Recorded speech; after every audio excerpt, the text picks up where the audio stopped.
A few months ago, I sold all of my professional Micro Four Thirds gear. I thought I was making the smart decision. I decided to streamline my camera systems, invest heavily into the L mount, and focus on full frame cameras going forward. For my video work, the full frame setup was fantastic. The problem was everything else. Every Sunday, I photograph rugby matches for my son's team. I also enjoy shooting wildlife whenever I get the opportunity, and occasionally I need a long lens for conferences and event work. At the time, I was using the Lumix S5 II paired with the Sigma 100-400. The image quality was excellent and the setup worked well, but after a while I found myself wanting a little more reach for rugby and wildlife photography. So I started to look for a solution. My answer was to move back to Canon. I sold the L-mount 100-400 and picked up a Canon 7D Mark II alongside the Sigma 100-400. On paper, it made perfect sense. The APS-C crop sensor effectively gave me more reach. The autofocus system was proven for sports photography, and the camera itself was built like an absolute tank. And to be fair, it worked really well. The rugby photos looked great, wildlife was easier to frame, and I felt like I'd found the answer. But there was one problem. I hadn't actually streamlined anything. I was now running a full-frame Lumix system for video and low-light photography alongside a completely separate Canon system for sports and wildlife. The setup was still heavy. I was buying expensive compact flash cards for burst shooting, and when one of those cards failed during a rugby match, I found myself looking at the whole situation and thinking, why am I doing this? Some of you are probably shouting at the screen right now, James, you've described exactly why Micro Four Thirds exists, and honestly, you'd be right. Now, if you've been following the channel for a while, you might remember that around 9 months ago, I made a video explaining why I'm selling all of my professional Micro Four Thirds gear and focusing primarily on full frame. If you haven't seen that video, I'll link it below because it gives a lot more context to the decisions I made at the time. And to be clear, I don't think those decisions were necessarily wrong. At the point in my photography and video journey, investing into L-mount made complete sense.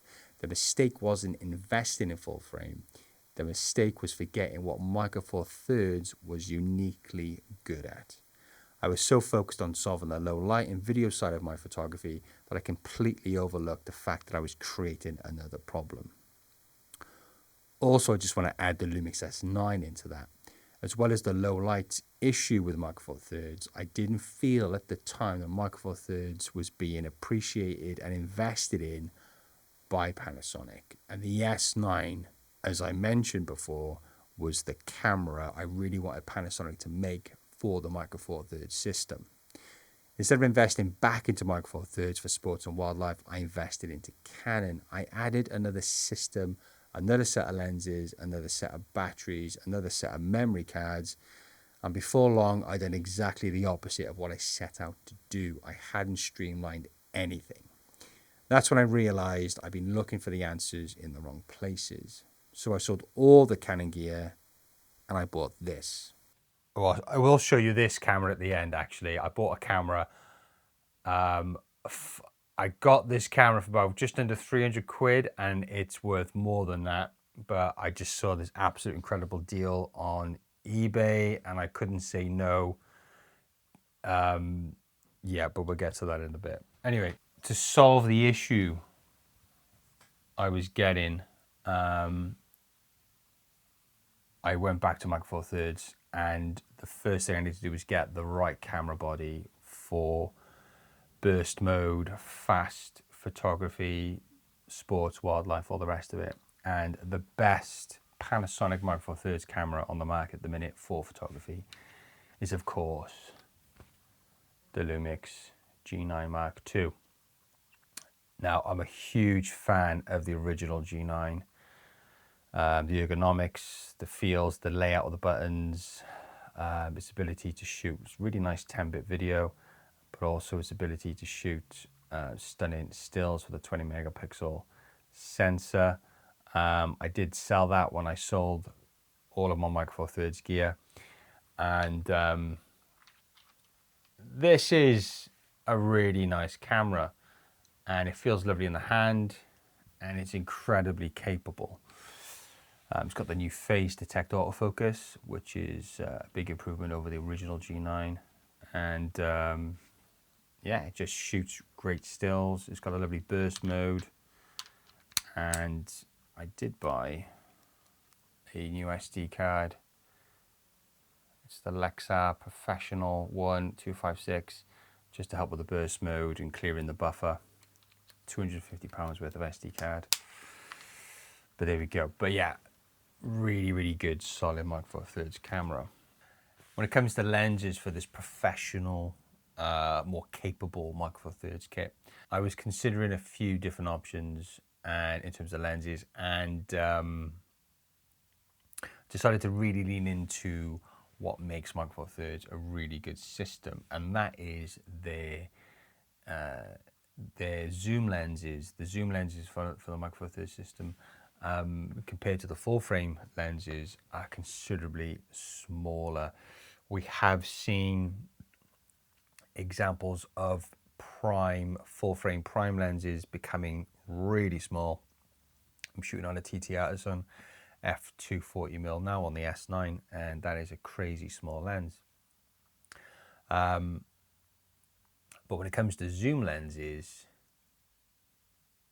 it's quite impossible to make full frame zoom lenses as small as Micro Four Thirds zoom lenses. So I have homed in on that, and that has been the way I've gone building this kit. So the lenses, I bought two lenses to cover me from 24 to 200, and both lenses are a constant f2.8, and these are the Mark IIs of the 12 to 35 and the 35 to 100. I did have this lens before. I know what it's capable of. Really happy to have this back in my kit. Let's take the lens hood off. That's how small that lens is. 70 to 200 f2.8. It is crazy small, absolutely crazy small. Same as this, the 12-35, really small. That is a 70 to 200. No, lying. That is a 24 to 70 f2.8. So you're really covered with these two lenses. Both are weather sealed. Both have stabilization. Both work very well with the Lumix G9 Mark II. Yeah, really happy with those two. And again, you can do some video work with these, depending, and photography, event work you could do. I wouldn't necessarily opt for these for low light situations, but they could help you out in the pinch. But optically very sharp, just really good performers. That brings me to a wide angle lens. This is a prime lens, and this is a 9mm f1.7. This is probably the best wide angle lens in the Micro Four Thirds world because it's rectilinear. There's no bulbous-in front element. It's extremely light. It's small. It's weather sealed. It's sharp. It's Leica, and it's an f1.7. So just phenomenal lens, which I did have. I sold it, and now I've got it back. Very happy. The big boy, the beast. This is, let me take the hood off actually, just so you can get a real good idea of how small this is. So this is the Leica 100 to 400 Mark I. This is a 200 to 800, and if anybody knows their lenses and their systems, you'll know how small this is for a 200 to 800 lens. It's just perhaps a little bit taller than a full frame 70 to 200. So that's the 70 to 200 equivalent there, and that's the 200 to 800 right there. You can just see how small these lenses are. The beauty of Micro Four Thirds. The G9 II and the 100 to 400, switching up the 70 Mark II and the Sigma 100 to 400 was just a really, really good idea. And this is far more capable than that setup, and far, far lighter, which is ideal. And I could fit all of this in one backpack without any problems whatsoever. So like, it's crazy. I'll do a little kind of some B-roll with this setup, as you can see. Now, I had no intentions of buying this camera. This is a camera I did own once upon a time. Very sought after, very yeah, it did rock the camera world when it first came out, and I pre-ordered it, bought it, shot a couple of films using it, and eventually sold it to buy a Lumix S1 because the Lumix S1 at that time was the better option in terms of run and gun kind of filming. So here it is. This is the Blackmagic Pocket 4K. Now, I seen this camera on eBay with a lens which was a 14-140 Mark II lens, and the whole package I think was just under £500 for the whole thing. And I was like, wow. So I could buy it all, sell the lens, and I get this camera for about 300 quid. Now, that's a crazy deal even now for this kind of camera. The image quality you get from this is just so film-like. It is crazy good. B-roll is a dream to edit in DaVinci. It's, yeah, it is raw video, so you're getting all that wonderful dynamic range. I just, yeah, it's a really solid camera. And also we got a documentary coming up. Me and my mate Tom, he shoots a Pocket 4K too, and I used to shoot with the S1, and I'd pair that up with Cinematch to the Pocket 4K, and it looked great, it looked fine.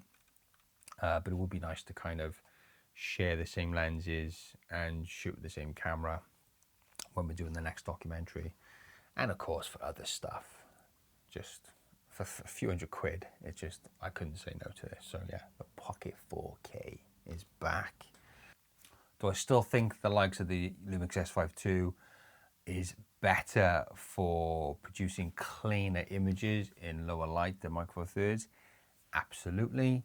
Would I rather take out a full frame camera for low light nighttime street photography, or opt for a full frame camera to shoot low light event videography?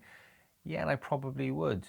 But when it comes to travel, when it comes to sports and wildlife, this is where I'll be turning to Micro Four Thirds, because Micro Four Thirds just makes more sense in those situations.